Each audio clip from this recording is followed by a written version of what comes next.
You found the skeleton. How would you tell it's a dinosaur? You personally, how would you decide? Well, interesting question. I don't know. I'd have to do some research on that.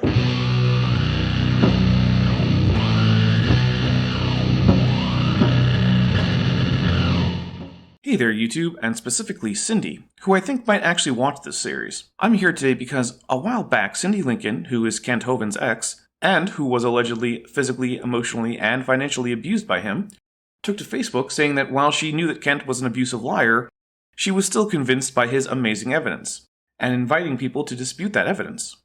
Well, you know, that's right up my alley. Now, this is a bit of a different sort of video series.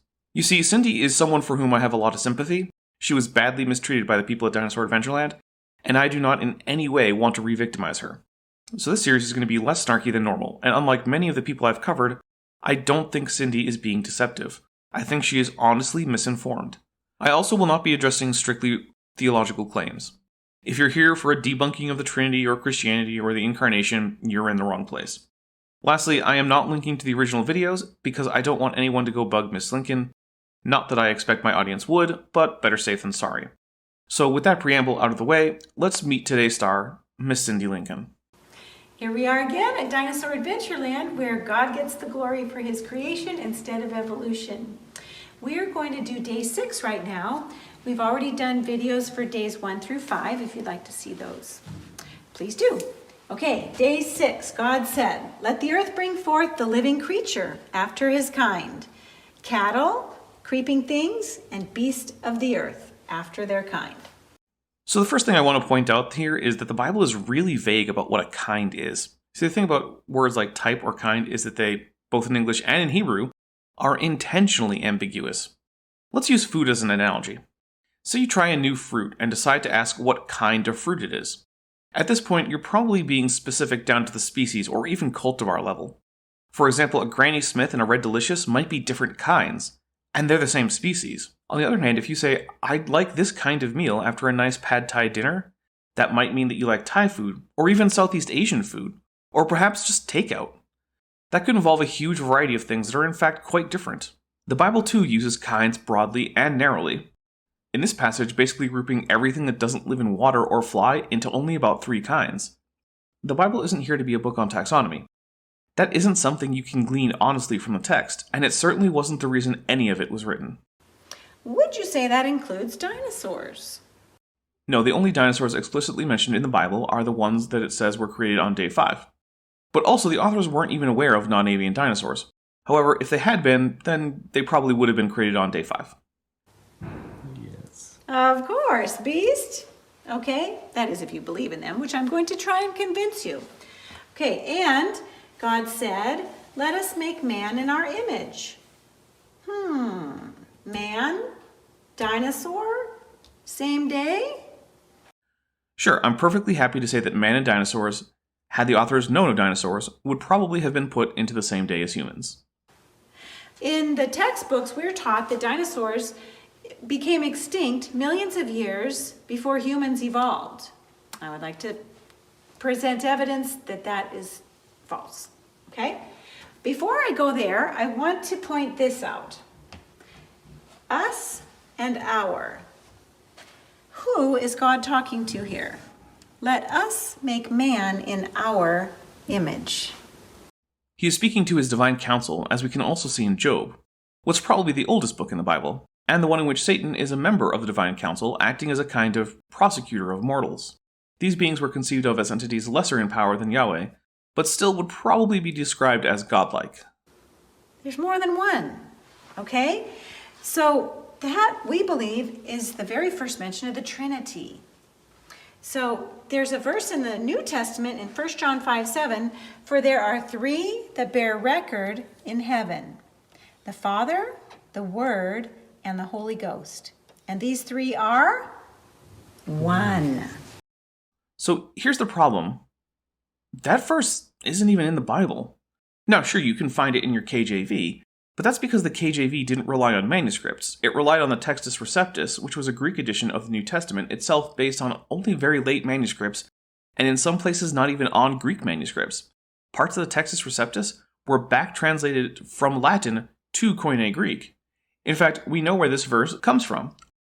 Our oldest sources for the text of 1 John, such as quotations of the work from St. Clement of Alexandria, show no hint of it. It's not in the oldest manuscripts, and the text itself is variable in both Greek and Latin, indicating it is probably not original to the text. Even the Catholic Church's latest Latin translation omits it, as do basically all English translations since the late 19th century. After this, Miss Lincoln makes more explicitly theological claims. I'm not here really to have that discussion, and so I am omitting them. Dinosaurs and humans on the same day.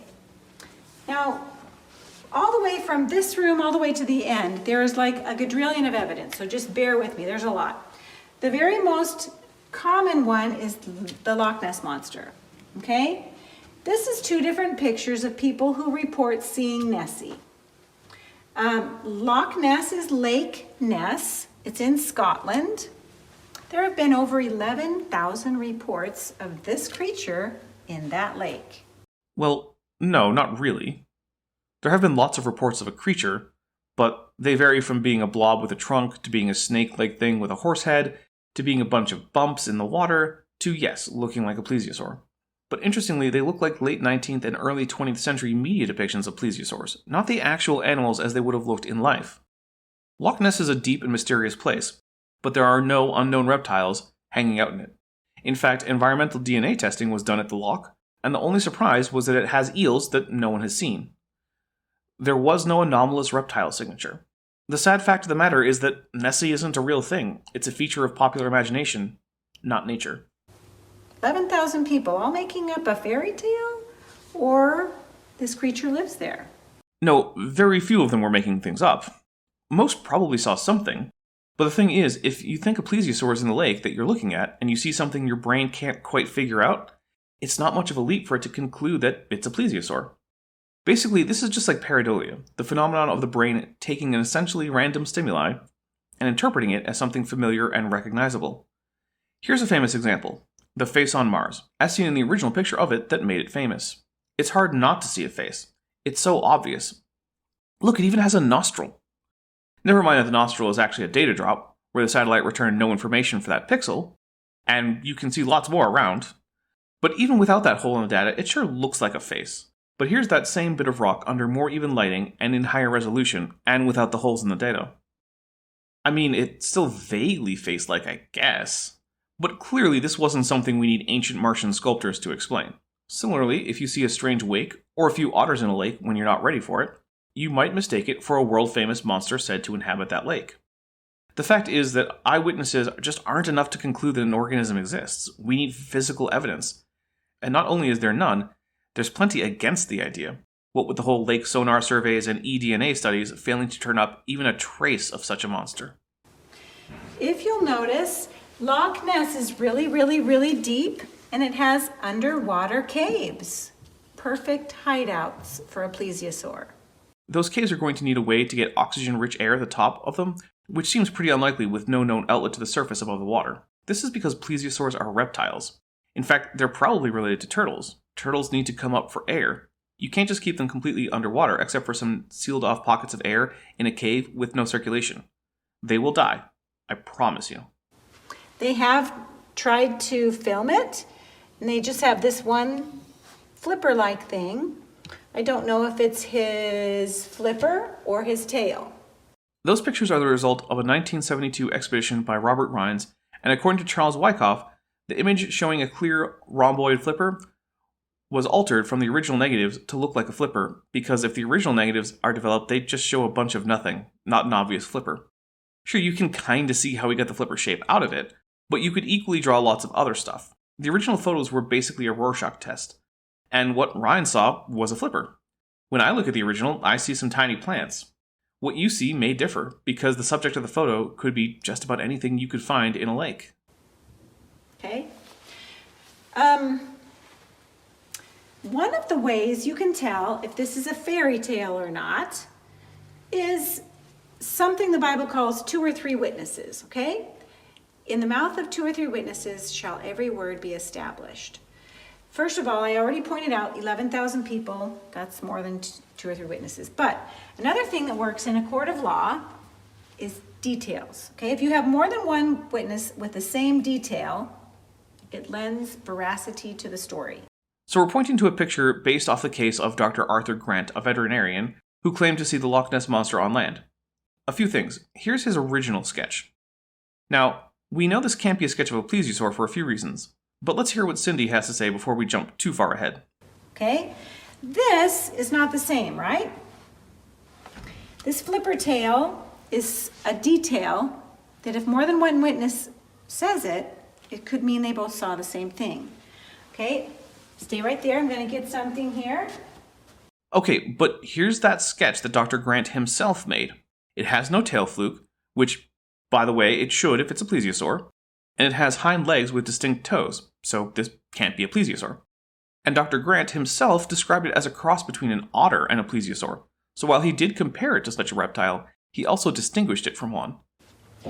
In addition to Nessie, there is Tessie in Lake Tahoe, Chessie in the Chesapeake Bay, Bessie in Lake Erie, Champ in Lake Champlain, Ogopogo.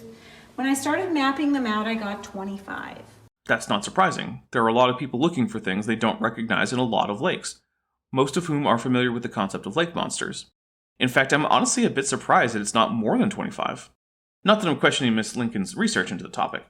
Just that given how many lakes there are and how many people look at them and how many of them know about lake monsters, it's kind of weird that any large lakes would lack such a legend.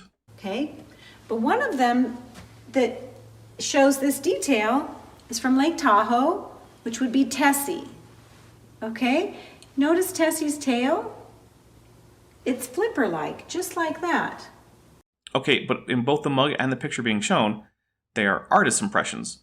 They're not actually in accordance with any particular eyewitness account, despite in the case of the poster, a sketch of such being available. Also, the mug is clearly depicting a European-style dragon with a diamond-shaped tail, as is common in art of dragons. I can't find any such descriptions of the tail of Tessie. In fact, according to the Tahoe Daily Tribune, people almost never see the head or tail of Tessie. So this detail isn't really part of the sightings themselves, it's a common theme a couple of artists used. So if we have two witnesses on opposite sides of the world, here's Lake Tahoe, here's Loch Ness, they're opposite sides of the world reporting the same detail. In a court of law, that would be lending veracity. I agree. That would be an interesting detail for independent witnesses to give. But that isn't what has happened here. Instead, we have two artists basing this detail on nothing I can find in the actual reports of these lake monsters. If anyone does have a source for this tail fluke in the actual witness accounts, please let me know. I would be quite interested to read them. But as is, this claim fails at the point of there being no such eyewitness reports I can find after looking.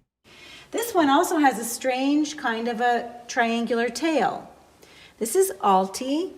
Alti just washed up in Georgia not that long ago. There was already a visitor's center statue of it, and then when it washed up, it lended credibility to the statue.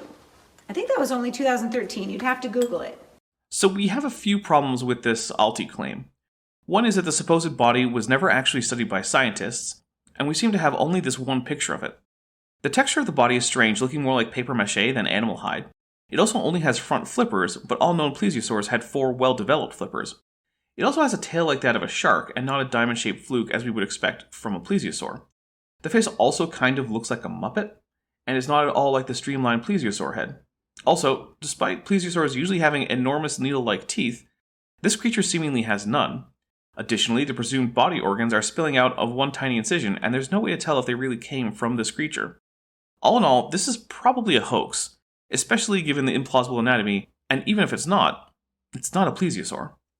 Here's some of the other Nessies, okay? This is Champ, Lake Champlain. Sandy Mancy got that picture. Dr. Hoven actually interviewed her. You can hear that interview in Dr. Hoven's video called Dinosaurs in the Bible by Kent Hoven. Dr. Hoven said, "Do you think you really saw a dinosaur?" She said, "No, I know I saw a dinosaur." Well, I'm not here to challenge the honesty of Sandra Mancy. I think she does feel confident that she saw something that she would describe as a dinosaur, although it should be noted that plesiosaurs are not in fact dinosaurs. But that's neither here nor there. The subject of this photograph is probably a log floating in the lake, and investigation of the area where the sighting occurred has shown that the water is only 14 feet deep. Hardly enough room for a plesiosaur to maneuver in, let alone hide in, as would be required for it to be such a rare sight. And then it looks like there's two different kinds of monsters in Champlain. This looks more like a serpent creature. We had that over here as well. This creature here, which I don't know how to say the name, looks more serpentine. It doesn't look like a plesiosaur. Okay, but before, the alleged consistency of details lent credence to the idea of late surviving plesiosaurs in lakes. But now inconsistency doesn't detract from the idea. See, that's the thing with a lot of this, and of cryptozoological stuff in general. It's basically confirmation bias. Only data that seems to support the favored idea is accepted, and even data that doesn't can be construed to fit the idea. This isn't how science works. That's why we have peer review, so that people without the researcher's bias can bring a different perspective to check to see if the conclusions really do follow from the data. Okay, this is the California Nessie. She washed up in Monterey around 1925. It's reported in Skin Diver magazine. Notice that is not a creationist magazine. Notice the 20-foot neck. Okay, that's about from here to that black roof up there. That's a long neck. That's the corpse of a beaked whale, probably a female. The neck is actually the whole body. You can see the characteristic shape of the mouth, the odd way the eyes protrude just a bit, and the now rotting melon, which is starting to reveal the shape of the skull underneath. Beaked whales are rarely seen by humans, and so when they wash up as corpses, especially when badly decayed, they can look monstrous. But that's just how it is. Humans aren't used to seeing these things, so they jump to the wrong conclusions sometimes. That's not a bad thing, but that's why it's important to be skeptical and not just assume that your first conclusion is accurate. This was actually pulled up by a fishing boat, a Japanese fishing boat, and the Japanese government actually made a commemorative stamp. That's a basking shark. I know it kind of looks like a plesiosaur, but that's because all that's left is its skeleton. Sharks have a cartilage skeleton and no real bones, but that cartilage is still the last part of the shark to decay aside from the teeth. But when a shark dies, most of the rest of it decays first, including the gills and the muscles attaching the jaw to the rest of the body. So when that falls off, you have a cranium, spine, and fins, which together look a bit like a plesiosaur.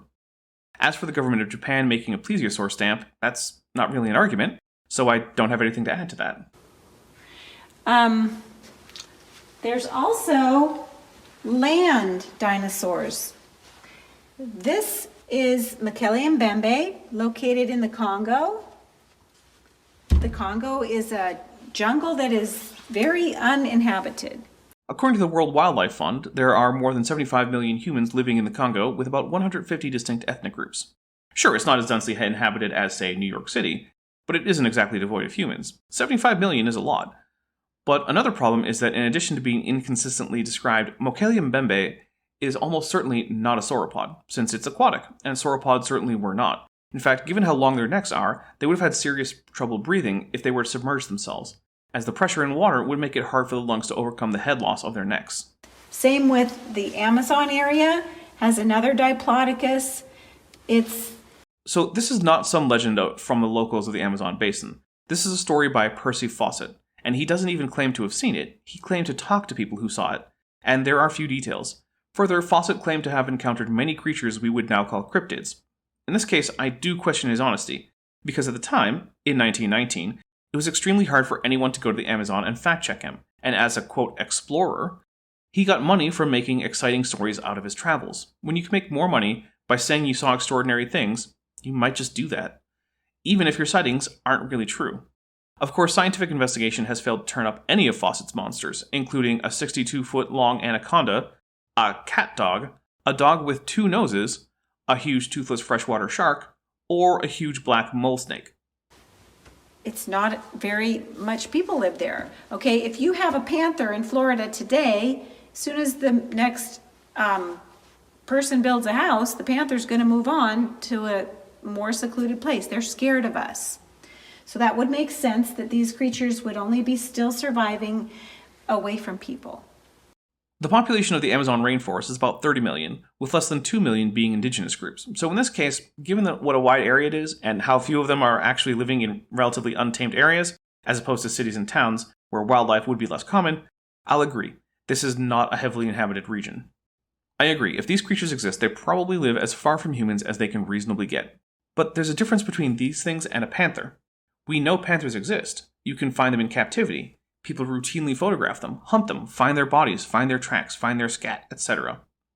And it's not just in the form of eyewitnesses. We have extensive physical evidence of panthers. We do not have such for any of these claimed animals. After this, Cindi gives a story about a missionary and some Congolese natives talking about what Mokele-mbembe looks like and his temperament. I don't really have anything to say about it, so I cut it out. This is a book by Dr. Hovind called Claws, Jaws, and Dinosaurs, and it's co-authored by William Gibbons, who has been to the Congo 6 times looking for Mokele-mbembe. Then, since we still have no physical evidence, he's 0 for 6. Now here's the thing, the Congo has 2 large animals in it that were at one time cryptids. You might not know this, but until relatively recently, the existence of both the gorilla and the okapi were unconfirmed, and thought by many simply not to exist. But the difference here is that when you go on an expedition to find gorillas and okapi, you can find them. Apparently no one can find Mokele-mbembe. This creature from the Amazon River in South America, when I was looking for what his name is, I couldn't find any name for this guy. That's because it's apparently the invention of one white guy, and not something that the locals believe in and would therefore have a name for. But I found 3 different independent expeditions that were going down for separate purposes that all ran into evidence of him. There was a student group going down to map the flora and the fauna. There was a geology group going down to map minerals or look for minerals, and they all don't know each other, but they all had the same run-in with this creature. I'm not sure what expeditions Miss Lincoln is talking about. If she is watching, I would love for her to let me know, and perhaps send links so I can see what she's talking about. But since I don't have enough information here to really talk about these expeditions, I don't really know that I can respond to it. So Cindi, if you're watching, please let me know what these expeditions are. But with that, we are done with cryptids, and I'm going to say that that is it for this episode. I hope that we've established pretty well that the idea of these late surviving dinosaur stories are rather incredible and very unlikely to be true. But I also want to point out that even if they were true, this actually wouldn't discredit evolution in any way. Nothing about evolution requires any given lineage to go extinct after a certain amount of time, and so the existence of late surviving dinosaurs or plesiosaurs or pterosaurs or anything else wouldn't really affect evolution in any way, nor would it necessarily affect creation in any way. I don't think that the existence or non-existence of dinosaurs in the modern times really argues in either way about evolution or creation. Honestly, this is just Kent Hovind coming up with a bunch of things that he doesn't even realize don't help his case, but that aren't true anyway. And then duping people like Miss Lincoln into believing it. But with that, I'm going to leave you. Next time, we're going to get some stories about how lizards could be dinosaurs, and we're going to show why that is anatomically completely untenable and extremely inaccurate. I'm the Dapper Dinosaur. I just want to take a second to thank my channel members and patrons, especially those pledging $20 and above. Bob Knob, Bent Hovind, Ian Chen, Chris Love, Sphincter of Doom, The Venerable Bede, and Res Instance. My channel members and patrons help make this channel possible, and without their support, this channel really wouldn't exist. If you would like to help support the channel as a member or patron, there are links in the description to both join the channel as well as join the Patreon. Patrons and members get mentioned in these credit scenes, as well as getting early access to my scripted videos, and if you pledge $10 or above, you can also get access to various 3D assets that I create for Blender, both for use in the channel, as well as just general giveaways to my supporters to help in any Blender projects they might have. If a monthly or annual pledge isn't for you, then there is also a merch store linked to the description. And if none of that's right for you, please just like and subscribe because every like and subscription really helps the video out. Thank you.